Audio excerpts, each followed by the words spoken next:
What can I tell you about this week? Recovering from surgery, I had a sick kid and a ton of work that I am way behind on, which means, let's just be honest, this entire semester, you have not been getting the best version of me. On the positive side, in a couple weeks, you're never gonna have to see my face again.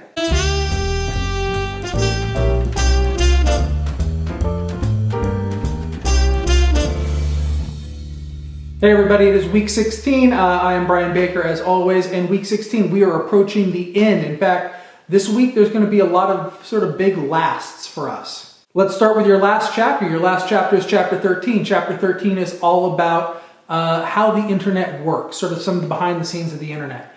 Now here's the thing, if you're going to pursue a career in making the web happen, this is an important chapter for you. There's a lot of jobs that exist today that didn't exist 2 decades ago. Technology gets rid of jobs and it also creates jobs. And so you may be interested in either web design or web development. Those two things, by the way, slightly different. Web development is really about the programming behind websites, how they actually work, to how, they actually provide interaction and do all that sort of stuff that you don't think of the web as pages anymore. You think of the web as applications. What you're really doing is creating a web application that does something. Web development is about the doing. Web design is about the look and experience. And there's a huge gray area between the two. And that's sort of evident when you think about the way we teach our classes. And even our classes are going to be slightly behind the curve, although we do some pretty unique stuff. Todd McLeod is teaching the Go language, which is up and coming and really big for really big enterprise web development or websites like Dropbox and big heavy duty sort of behind the scenes moving of files and things like that. Go is really nice because it's a compiled language on the web, which is really fancy, but you don't actually know why that's fancy. Doesn't really matter. Point being, there's some really good stuff going on campus. But in general, you're going to see 2 different departments. One is CIT, which is our department. We teach primarily web development. In the process of that, you're going to learn a little bit of web design because you kind of have to have some design in order to do web development. The other department, by the way, is GRC, and I do recommend their courses. There's some great people over there. Tell Craig I say hi. And GRC primarily deals with web design, the look and feel, the experience of using the website and designing that from more of an artistic standpoint. An artistic and a design standpoint. Design is a really big, involved process, but we'll get into user experience conversations some other time in another class if you ever take me for something else. Point being, they primarily deal with web design and do a little bit of web development because, of course, you need a little bit of development in order to do design. Everything, like I said, there's a big gray area between the two. Point being, if you're interested in this as a career, it's a great career choice. Obviously, it's something that's got a lot of options. It's something that's got some future to it, but yeah. For a lot of you, this is not the case, right? You want to do something else. And so I've chosen for our discussion this week to go a little bit more practical and a little bit more standard user-ish type stuff. So a big topic on the web is search. And there's Google. We could talk about Google, but you've used Google. You know Google. I want to show you a new tool, something practical that you could maybe take away and use in other classes, use for somewhere else. It's called Wolfram Alpha. So Wolfram Alpha is going to be the topic for the discussion. Go play with it. There's a couple videos in the discussion to check it out. They're actually from the early days of Wolfram Alpha. Wolfram Alpha does a lot more now. If you just go to the site, you can even just play around. They've got tiles at the bottom, sort of like, hey, here's some different disciplines where we have knowledge. I should tell you what Wolfram Alpha is. Wolfram Alpha is a computational knowledge engine as opposed to a search engine. Google, you type in a set of keywords, it essentially goes and looks at its database of all of these websites on the web for sites or pages, I should say, that contain those words, right?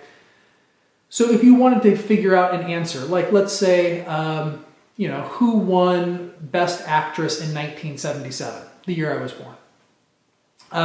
You could Google that, and actually Google has something like Wolfram Alpha at the very top. It may give you an answer straight away, but chances are it's going to give you a bunch of pages just contain the words Oscar supporting or Best Actress in 1977, and you're going to have to sort of go through those pages and try and find the answer. What Wolfram did is say, instead of just searching the web, what we're going to do is we're going to gather knowledge and we are going to put it into this searchable database. So if you ask a question, it's just going to give you the answer along with a whole bunch of other stuff. If you ask how many calories are in a banana, it's just going to tell you the answer, right? Along with a bunch of other information about bananas you probably didn't need, but the answer of how many calories is right up top. If you ask who was the best actress in 1977, it's just going to tell you Faye Dunaway for the movie Network. Done. You don't need to know any, it's just going to give you the answer, which is kind of nice. And they've got tons of information about all sorts of stuff. It's a great research tool. It's also, by the way, an incredible graphing calculator. It will solve equations for you. It will show you intermediate steps, which, by the way, I do make a note in the discussion. Do not use this to cheat on your math homework. You do need to actually understand how to calculate stuff by hand. It is important. Work with your instructor, whatever your instructor wants you to use. But it is a free graphing calculator you can use. It just happens to do a lot more than your average graphing calculator.